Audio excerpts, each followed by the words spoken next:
అయ్యారండి అమ్మారండి, యేసును గూర్చి చెప్పెదనండి. అయ్యారండి అమ్మారండి, యేసును గూర్చి చెప్పెదనండి. క్రీస్తునందు ప్రియమైనటువంటి వారులారా, మన ప్రభువైన యేసు క్రీస్తు యొక్క మహిమగల నామం పేరిట మీ 50 మందికి నా హృదయపూర్వకమైన వందనాలు తెలియజేస్తున్నాను.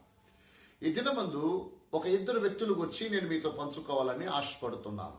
ఒకరు ఫ్రాన్స్ దేశానికి చెందినటువంటి వాల్టైర్ అనబడినటువంటి మనుషుడు.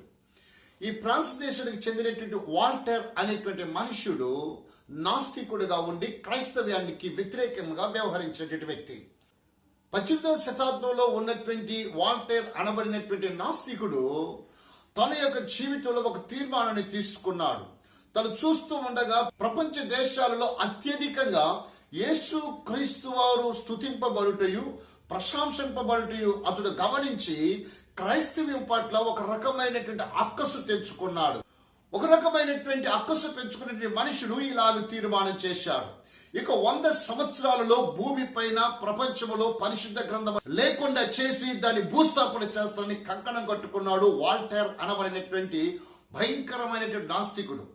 అయితే ఫ్రాన్స్ దేశానికి చెందినటువంటి నాస్తికుడు తను చేసుకున్నటువంటి నిర్ణయం చొప్పున దాదాపు అనేక సంవత్సరాలుగా అనేకుల మధ్యకు వెళ్లి బైబిల్ విమర్శిస్తూ బైబిల్ పైన ఉన్నటువంటి అక్కసును వెళ్ళగక్కుతూ వచ్చాడు. అయితే జరిగిందేంటి? వాల్టైర్ అన్నాడు, 100 సంవత్సరాల్లో భూమి మీద పరిశుద్ధ గ్రంథం లేకుండా, ప్రపంచంలో పరిశుద్ధ గ్రంథం యొక్క ఆడవాళ్ళు లేకుండా చేస్తానని కంకణం కట్టుకున్నటువంటి వాల్టైర్ 50 సంవత్సరాలు అప్పుడు చనిపోయాడు. ప్రీతమ దేవుని బిడ్డలారా, తాను అలాగ నిర్ణయం తీసుకొని 50 సంవత్సరాలకే తాను చనిపోయాడు.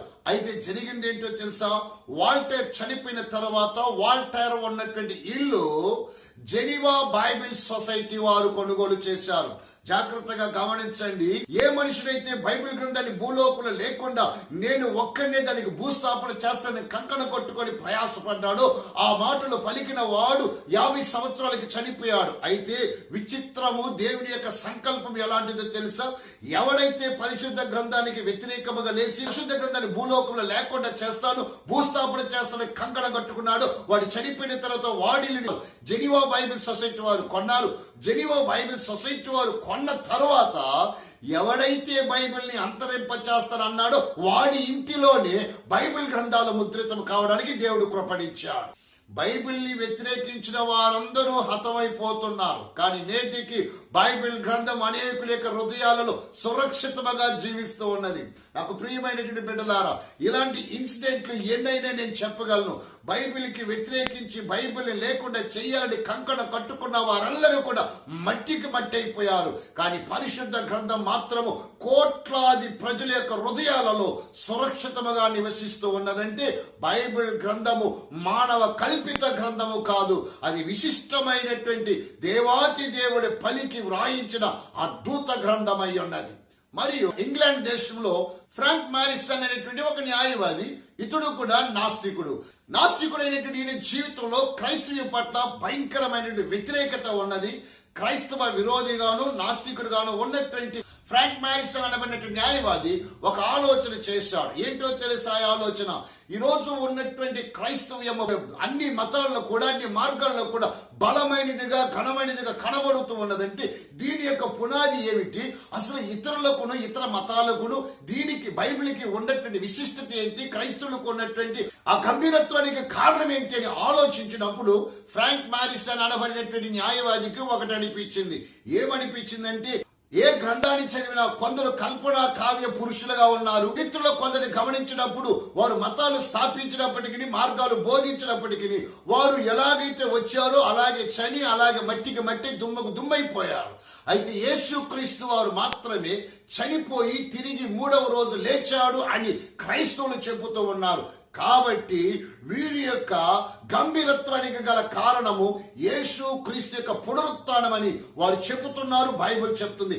ఆ పునరుత్థానము ఒట్టిది అని నేను నిరూపించానంటే క్రైస్తవు యొక్క పునాదులను పెకలించిన వాడిని అవుతానని కలగన్నాడు.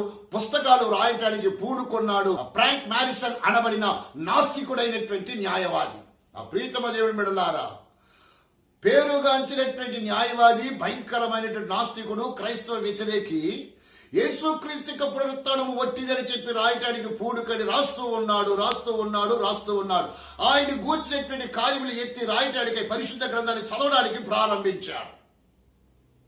పరిశుద్ధ గ్రంథాన్ని చదువుతూ మాటలు రాస్తూ చదువుతూ ఉండగా, నా ప్రియమైన దేవుని బిడ్డలారా, పరిశుద్ధ గ్రంథాన్ని చదువుతూ ఉండగా దేవుని యొక్క జీవం గల మాటలు ఫ్రాంక్ మారిసన్ గారిని టచ్ చేశాయి. దేవుని యొక్క జీవం గల మాటలు ఫ్రాంక్ మారిసన్ యొక్క హృదయాన్ని స్పందించాయి. ఎప్పుడు దేవుని మాటలు ఫ్రాంక్ మారిసన్ యొక్క హృదయాన్ని స్పందించాయో ఆ మనుషుడు స్తంభించిపోయాడు. చివరికి తాను రాసినటువంటి పుస్తకానికి ఏమని పేరు పెట్టాడో తెలుసా? హూ మూవ్డ్ ద స్టోన్ అని పేరు పెట్టాడు. హూ మూవ్డ్ ద స్టోన్ అంటే రాతిని దొర్లించినది ఎవరు అని పుస్తకానికి పేరు పెట్టి, ఆ పుస్తకంలో మొదటి అధ్యాయాన్ని మీరు పరిశీలించినట్లయితే అద్భుతమైనటువంటి అధ్యాయం. మొదటి అధ్యాయంలో తను రాస్తున్నాడు, ఫస్ట్ చాప్టర్ ఏం రాస్తున్నాడంటే, the book that refuse to be written, నేను వ్రాయి విస్మరించినటువంటి గ్రంథము అని పెట్టి ఆ గ్రంథం పైన రాస్తూ వస్తూ ఫ్రాంక్ మారిసన్ ఏమన్నాడో తెలుసా? నేను క్రైస్తవ వ్యతిరేకిని, క్రైస్తవ్యమును క్రైస్తవ పునాదులను పెకరించి వేయాలంటే యేసుక్రీస్తు యొక్క పునరుత్థానం వట్టిది అని నిరూపించాలి అని కంకణం కట్టుకున్నాను. బైబిల్ గ్రంథాన్ని తప్పులు పట్టడానికి చదవడం ప్రారంభించాను. అనేకమైన పరిశోధనలు చేస్తూ వచ్చాను. ఇలాగ జరిగిస్తూ ఉండగా పరిశుద్ధ గ్రంథముల సత్యము నన్ను సంధించింది. బైబిల్ యొక్క సత్యము చేత నేను స్పందింపబడి పట్టబడ్డాను. చివరికి యేసు క్రీస్తు యొక్క మరణ పునరుత్థానములు సత్యము అని నాకు రుజువు చేయబడ్డాయని ఆ మహానుభావుడు తను రచించినటువంటి హూ మూవ్డ్ ద స్టోన్ అనేటువంటి పుస్తకంలో అద్భుతమైన రీతిగా ముద్రించి పెట్టి ఉన్నాడు. నాకు ప్రియమైనటువంటి దేవుని బిడ్డలారా, యేసు క్రీస్తు వారిని, యేసు క్రీస్తు యొక్క మార్గమును ఎవరైతే వ్యతిరేకించి వాటిపైన విజయం సాధించాలని కంకణం కట్టుకున్న వారెల్లరూ కూడా మట్టి పాలయ్యారు. కానీ దేవాతి దేవుని యొక్క వాక్యం మాత్రము ఇంకడో స్థిరముగా ఉన్నది. అందుకే 119వ కీర్తన 89వ వాక్యములు చూసినప్పుడు, యెహోవా నీ వాక్యము ఆకాశమందు నిత్యము నిలకడగా ఉన్నది. నీ వాక్యము ఆకాశమందు నిత్యము నిలకడగా ఉన్నాయి. అవును నా ప్రియమైన దేవుని బిడ్డలారా, యేసు క్రీస్తు వారు అంటున్నారు, ఆకాశము గతించును, భూమి గతించును, కానీ నా మాటలు ఒక్క పొల్లైన ఒక్క సొన్నైన తప్పిపోవన్నాడు. అలాంటి గొప్ప వాక్కులతో నిండినదే సత్యవేదం అయి ఉన్నది. ఈ సత్యవేదానికి వ్యతిరేకంగా ప్రయత్నము పన్నాగములు పడినటువంటి వాల్టైర్ అనబడిన నాస్తికుడు ఫ్రాన్స్ దేశంలో తాను చచ్చిపోయాడు. కానీ ఏ కంకణం కట్టుకొని పరిశుద్ధ గ్రంథాన్ని భూస్థాపన చేయాలనుకున్నాడో అదే వాల్టైర్ యొక్క ఇల్లు జెనీవా బైబిల్ సొసైటీ వారు కొన్ని కోట్ల బైబిళ్లను ముద్రించి ఉన్నారంటే కారణం ఏంటో తెలుసా? పరిశుద్ధ గ్రంథము తను ఎదిరించి వారిని అందరినీ జయించుటకు సామర్థ్యము కలిగిన సజీవ గ్రంథం అయి ఉన్నది. ఫ్రాంక్ మారిసన్ అలాగనుకున్నాడు, దాన్ని చదువుతూ ఉన్నాడు. చివరికి మార్పు చెందాడు. యేసే దేవుడని, ఆయనే అద్భుతమైనటువంటి సత్యదేవుడని, ఆయన మరణము పునరుత్థానం వట్టిది కాదని నిర్ధారణ చేస్తూ నిరూపిస్తూ తాను రచించినటువంటి పుస్తకములో వీటన్నిటిని వరుస పెట్టి రాస్తూ చివరికి యేసు క్రీస్తు వారిని రక్షకునిగా స్వీకరించాడు.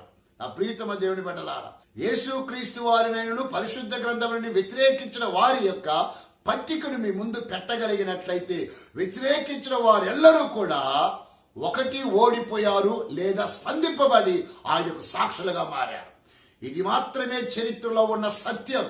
ఈ రోజు కూడా పరిశుద్ధ గ్రంథాన్ని ఎవరైనా వ్యతిరేకిస్తున్నారంటే నేను వారిని ద్వేషించను, దూషించను. ఒకటి వారు ఓడిపోతారు, లేదంటే స్వతత బుద్ధితో చదవగలిగినప్పుడు వారు దేవుని మాటల చేత సంధింపబడి ఫ్రాంక్ మారిసన్ మారినట్టు, చార్లెస్ డార్విన్ గారు మారినట్టు, పరిశుద్ధ గ్రంథములు సౌలు పౌలుగా మారినట్టు యేసు క్రీస్తు వారికి పరిశుద్ధ గ్రంథానికి వ్యతిరేకంగా మారుతున్న నా ప్రియులందరూ కూడా ఒకనొకరు సంధింపబడి ఆయనకు సాక్షులుగా నిలబడతారన్నట్టులో ఎంత మాత్రం సందేహమే లేదు. ప్రభు మిమ్మల్ని ఆస్వాదించడుగాక. నాకు ప్రియమైన వారలారా, ఇట్టి అమూల్యమైన గ్రంథాన్ని మన చేతిలో కలిగి ఉన్నాం కాబట్టి దేవాది దేవునికి స్తుతి స్తోత్రములు చెల్లించ మనం ఎంతైనా బద్ధులమై ఉన్నాం. ఇంకా అనేకమైన సంగతులను రాబోయేటువంటి వీడియోస్ లో నేను మీ కొరకు పంచుకోవడానికి సిద్ధంగా ఉన్నాను. ప్రభు మిమ్మల్ని ఆస్వాదించి మేలుతో నింపుడుగాక. ప్రార్థన చేసుకుందాం.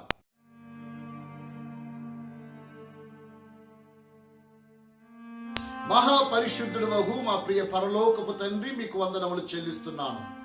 అయ్యో, వాల్టైర్ అనబడినటువంటి నాస్తికుడు ఫ్రాంక్ మ్యారిసన్ అనబడినటువంటి న్యాయవాది అయిన నాస్తికుడు బైబిల్ గ్రంథానికి వ్యతిరేకంగా కంకణం కట్టుకున్నప్పటికీ చివరిలో ప్రభువా విస్మరించుచూ వచ్చిన మనుషుడు హతమైపోయినప్పటికీ ఏ బైబిల్ గ్రంథాన్ని అయితే భూస్థాపన చేస్తానని కంకణం కట్టుకున్నాడో వాడి ఇంటినే బైబిల్ సొసైటీగా మార్చుకున్నందుకు స్తోత్రాలు చెల్లిస్తున్నాం. న్యాయవాది అయినటువంటి ఫ్రాంక్ మ్యారిసన్ పునరుత్థానము వట్టిదని నిరూపించడానికి కంకణం కట్టుకున్నాడు. చివరికి మీ పునరుత్థానము సత్యమని ఎరిగి మీకే దాసులుగా సాక్షిగా మార్చుకున్నందుకు మీకు స్తోత్రాలు చెల్లిస్తున్నాం. ఈ కార్యక్రమం వీక్షించిన ప్రతి బిడ్డలో కూడా బైబిల్ గ్రంథం పైన వారికి ఉన్నటువంటి విశ్వాస నమ్మకాలను బలంగా స్థిరపరిచినందుకు స్తోత్రాలు. కృపల చేత అలంకరించండి, మేలుతో తృప్తిపరచండి. రానున్న దినాలు ఇంకా నూతనమైన కార్యాలు నేర్చుకున్నటకు నీ దాసులైన నా ప్రియ ప్రేక్షకులు మీ మేలుతో నింపి మహిమందమని యేసు క్రీస్తు యొక్క సజీవమగు నామమున ప్రార్థించి వేడుకుంటున్నాను తండ్రి, ఆమేన్. మన ప్రభు అయిన యేసు క్రీస్తు కృపా సమాధానాలు ఆయన మేఘారుడై మధ్యాకాశంలో ప్రత్యక్షమయ్యేంత వరకు తోడై నడిపించునుగాక. Amen, amen. God bless you all. క్రీస్తునందు ప్రియులారా, దైవజనులు జడ వసంతబాబు గారి పరిశుద్ధాత్మ ప్రేరణలో రచించిన అమూల్య గ్రంథాలు యుగాంతము క్రీస్తు రాజ్య స్థాపన, దేవుని లేఖనములు ప్రవచనములు ఎలాగు నెరవేర్చబడ్డాయో అను విషయము ఈ గ్రంథముందు లిఖితమై ఉన్నవి. ప్రార్థించు ప్రియుడా, ఈ గ్రంథము ద్వారా ఎందరో పడిపోయిన ప్రార్థనా జీవితాన్ని కట్టుకొని ప్రార్థనా యోధులుగా మార్చబడ్డారు. పరిశుద్ధ గ్రంథము విజ్ఞాన శాస్త్రము అనే ఈ అమూల్య గ్రంథాన్ని నాస్తికులకు దేవుడున్నాడని, ఆస్తికులకు సృష్టికర్త ఎవరని శాస్త్రీయముగాను విజ్ఞాన రూపకముగా ఈ గ్రంథాన్ని రచించి ఉన్నారు. సుదీర్ఘకాల సందేహాలకు సమాధానములు భాగం 1, 2. ఈ గ్రంథమందు సుదీర్ఘకాలంగా బైబిల్ నందు అర్థము కాని ప్రశ్నలకు సమాధానములు ఇందులో లిఖితమై ఉన్నవి. రెవరెండ్ డాక్టర్ జడ వసంతబాబు గారు పరిశుద్ధాత్మ ప్రేరణలో రచించిన ఈ అమూల్య గ్రంథాలు. వీటిని కావలసిన వారు మాతో సంప్రదించండి. మా చిరునామా రండి అయ్యా రండి.